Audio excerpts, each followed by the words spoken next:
it's not enforceable in the manner in which court decisions are enforced, but that doesn't mean it's not enforceable.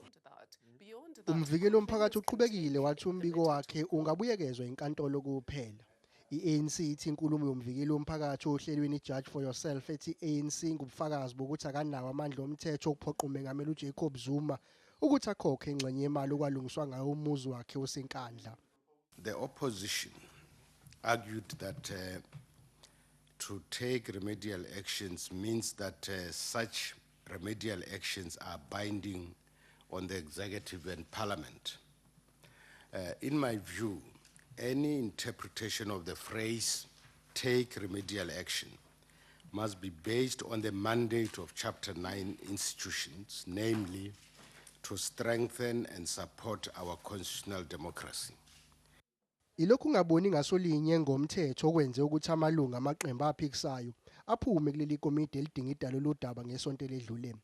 Izindawo zamaqembu aphikisayo zithathwa abeluleki basephalamende abebezela ukuzokweluleka amalungu alelikomiti ngombiko kamvikeli woMphakathi kanye nawe Special Investigating Unit. Yombili lembiko ikhuluma ngosonkontileka kubala nomakhe kaMengameli uZuma uminenhle emakhanya kanye nokukhushulwa kwamanani ngezinye iziphathimandla zikahulumeni.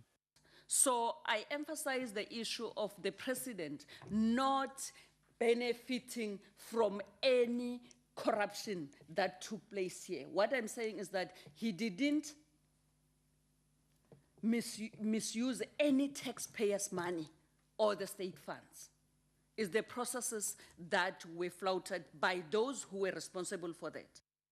Yombili lembiko ibalula ukuthi osonkontileka kubala nomdwebi wesimo somuzi kaMengameli uminenhle emakhanya bakhuphula amanani ngokunxusa iziphathimandla zikahulumeni ukuthi zivume ukuthi kwenziwe ezinye izingxenye zesakhiwo.